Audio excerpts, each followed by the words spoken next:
আপনারা শুনছেন কিনা? হ্যাঁ, যে ভুল বলে দেবো হটকে যাবে তা হলো না। তার মানে সংসার সুখের হয়, হ্যাঁ, না হলে এত ঝগড়া কোথা থেকে হলো? এত মারপিট সংসারে হচ্ছে, হ্যাঁ, এত খুন খারাপি হচ্ছে স্বামী স্ত্রীতে, এত মামলা মকদ্দমা। রমণী কি নাই সংসারে? আছে। আসলে পুরুষ কিংবা নারী যে গুণটা থাকলে দ্বন্দ্ব হয় না, প্রেম হয়, সেই গুণটাই অর্জন করতে পারে না নারী, সেই গুণটা অর্জন করতে পারে না নরাধম পুরুষ। সেটা কি? হ্যাঁ, তার জন্য কীর্তন শুনতে হবে, কেননা মিলাতে হবে আমাদের চরিত্রটা, আমাদের স্বভাবটা কার সঙ্গে মিল আছে।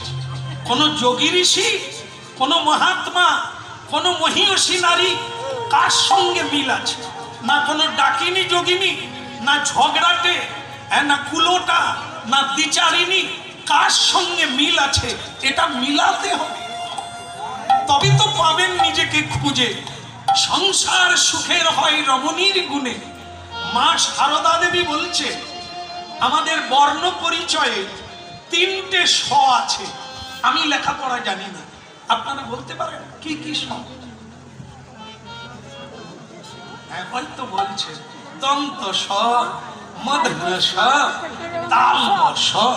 তাহলে স স স মানে মা বলতে চাচ্ছেন মেয়েরা যখন তার কাছে আসতো এই হ্যান হয়ে গেছে, তখন মা পা মিলে বসে থাকতেন সারদা মা, আর বলতেন রে মেয়েরা কি অভিযোগ দেবে রে, মেয়েরা তো নৌকা, নৌকার উপরে সকলে উঠে, নৌকাই ঢেউ সামলায়, নৌকাই ঝড় বৃষ্টি সামলায়, সামলে দুলতে দুলতে সবাইকে নিয়ে ওপারে পৌঁছে যায়।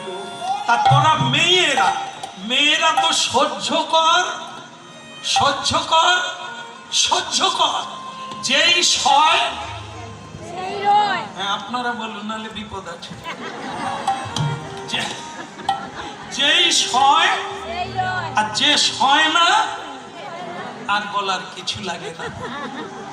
কি তাহলে যে বাড়িতে দ্বন্দ্ব হচ্ছে, খাওয়া দাওয়া বন্ধ, দুটো রুমে দুজন শুয়ে আছে, তার মানে ওই রুমে বোধ হয়, ওই ঘরে বোধ হয় পুরুষও মানে না, রো মানে না, 3টে স কেটে দিচ্ছে।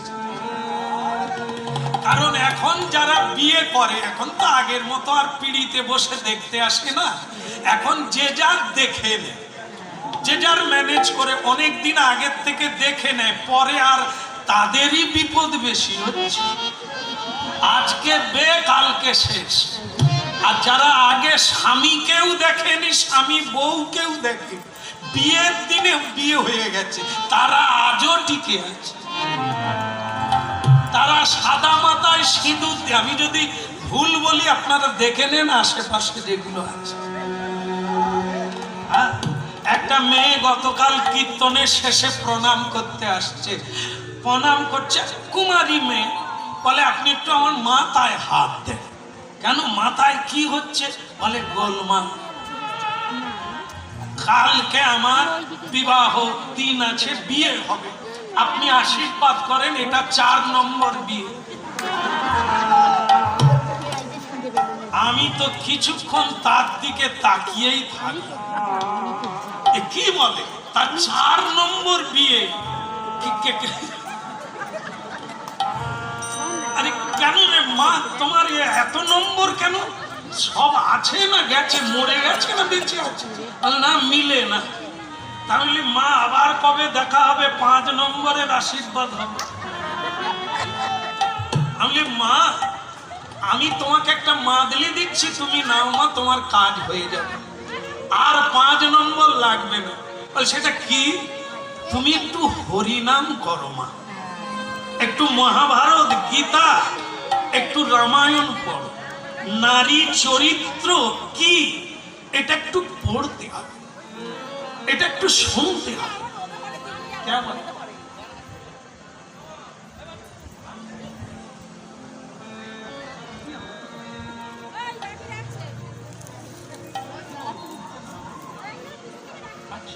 ঠিক আছে।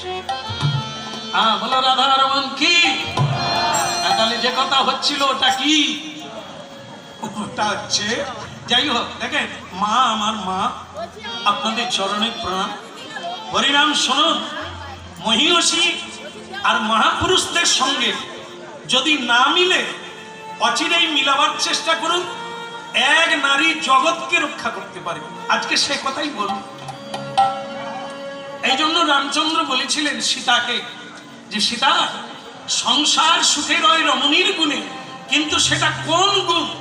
সেই গুণটা যদি নিতে হয় তাহলে এনার পায়ে প্রণাম করো, আশীর্বাদ নাও, এনার কাছে জেনে না। ইনিকে, এনার নাম হচ্ছে অনুসুয়া দেবী। যার নাম অনুসুয়া দেবী, যার স্বামীর নাম হচ্ছে সপ্ত ঋষির এক ঋষি অত্রি মুনি। হ্যাঁ, জানো কি? অত্রি মুনির পত্নীর নাম হচ্ছে এই অনুসুয়া। কুমারী বেলা, এত সুন্দরী, এত গুণবতী, দেবতারাও তাকে বিয়ে করতে চেয়েছিল, কিন্তু তিনি বললেন না, আমি ঋষি মুনি ভক্ত বৈষ্ণবকে বিয়ে করব, তাহলে আমি মুক্ত হতে পারবো, ঈশ্বরকে পাবো, মাতালকে নয়, লম্পটকে নয়, অর্থশালী মানুষকে নয়। কারণ ওগুলো পৃথিবীর জিনিস, পৃথিবীতেই থেকে যায়, মানুষের সঙ্গে যায়। যাকে প্রণাম করলে দিব্য আশীর্বাদ পাওয়া যায়। আমি যে প্রতিদিন স্বামীকে প্রণাম করব, কি পাবো? যদি না সে সাধনায় সঞ্চয় করে, তাকে আমি প্রণাম করে কি করব? মাতালকে প্রণাম করে কি হবে? সে কি মাতাল হবার আশীর্বাদ দেবে?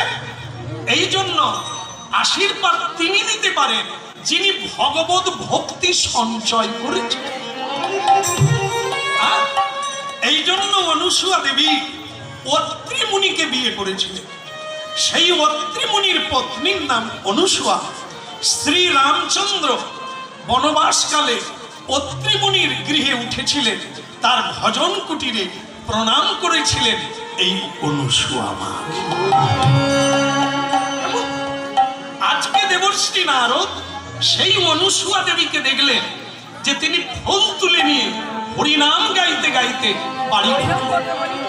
নারদ ঋষি মনে করলেন, আমি একবার অনুসুয়া মাকে পরীক্ষা করব।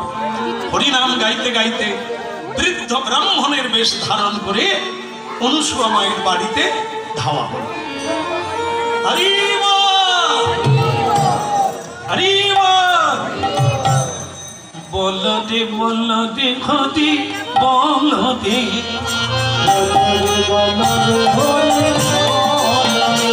একবার বল দে বল দে খদি।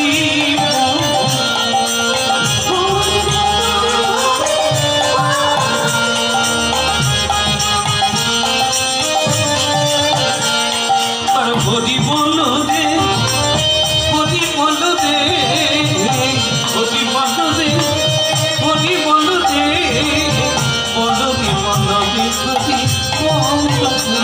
হরি বল দে।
সংসার হয়ে গেল।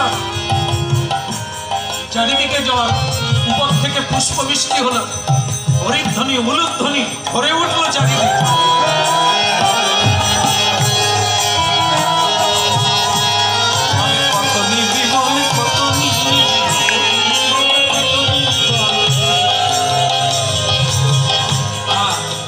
মা দুর্গা দেবী ভাবলে জল তো পাওয়া গেল, কিন্তু নিয়ে যাবে কি করে?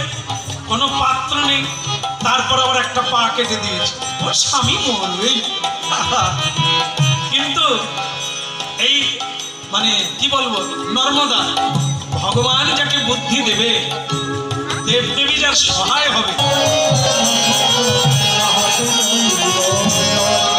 ওই নাইয়া কোনার শাড়ি ভিজাইয়া কখন তাহাতে লইল জল।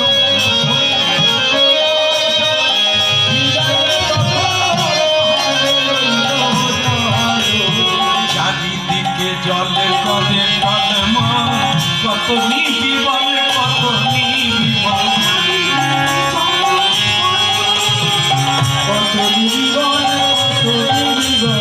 আপনার শাড়ি ভিজাইয়া তো মনে তাহাতে লইল জল।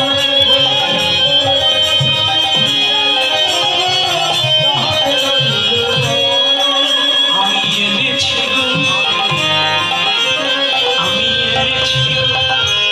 আমি তোমার লাগি জল এনেছি, আমি আপনার জীবন দিয়ে তবু তোমার লাগি এনেছিল জল।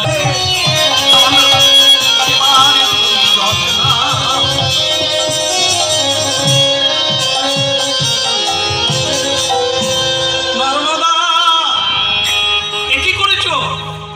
স্বামী বলে উঠলো, নর্মদা এ তুমি কি করেছো? কেন? একটা পা কেটে দিয়েছি।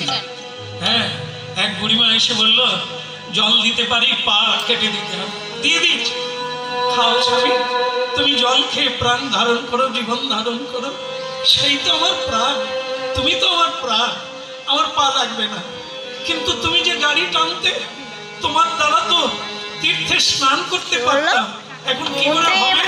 আমি হামাগুড়ি দিয়ে তোমার গাড়ি টেনে নিয়ে যাও, তুমি চিন্তা করো না, ও দায়িত্ব আমার, তুমি গাড়িতে বসো। নর্মদা দেখো, আমি অবাক হয়ে গিয়েছিলাম সেদিন, যেদিন তুমি আমার কুষ্ঠবেদী জেনেও আমার গলায় মালা দিয়েছিলে। আমি বুঝে নিয়েছিলাম তুমি এক অসম্ভব নারী। মেয়েরা রূপ খোঁজে, যৌবন খোঁজে, অর্থ খোঁজে, তুমি কোনোটাই দেখলে না। আমার রূপ নেই, যৌবন নেই, অর্থ নেই, তবু তুমি আমায় বিয়ে করলে। সেদিন আমি বুঝেছিলাম তুমি সাধারণ নও। আজ আমি আরো প্রমাণ পেলাম তুমি এক অসম্ভব শক্তির অধিকারী। তোমাকে ভগবান কৃপা করেছে, এ সাধারণ নয়। আমি কাল মরে যাব, তুমি আমার জন্য একটা পা কেটে দিলে। না স্বামী, তুমি মরবে না। স্বামী বলল, আমার জীবনের পুণ্য, আমি যদি ভালো কাজ করে থাকি, আমি যদি কোনোদিন মিথ্যে না বলি, তাহলে আমি সেই বাক্য দিয়ে ভগবানকে বলবো, আমার স্ত্রী নর্মদার পাপ ফিরিয়ে দাও। এক চমৎকার ঘটে গেল, এক অলৌকিক লীলা ঘটে গেল। দেখতে দেখতে নর্মদা তার হারিয়ে যাওয়া পা আবার ফিরে পেল। একেই বলে একে একে দুই। তার স্বামী যেমন তার পত্নী হতে, স্বামীর জন্য সে পা কেটে দিল, স্বামী তার বিনিময়ে তার পা ফিরিয়ে দিল। কিন্তু নর্মদা, তুমি বোধহয় হিসেব রাখো না, কোনো মানুষই রাখে। আনন্দে আত্মহারা হয়ে মানুষ হিসেব রাখে না, আর কদিন বাঁচবে। অর্থের নেশায়, প্রতিপত্তির নেশায়, প্রতিভার নেশায় মানুষ মুগ্ধ হয়ে যায়, জীবনের হিসেব রাখে না, আর কদিন আছে। বোধহয় রাখো না, আমার মৃত্যু আগামীকাল। সাধু যে অভিশাপ দিয়েছিল 15 দিন, আজ সেই 15 দিন। আগামীকাল সকাল হলে, সূর্য উঠলে আমি আর নাই, আমি মরে যাব।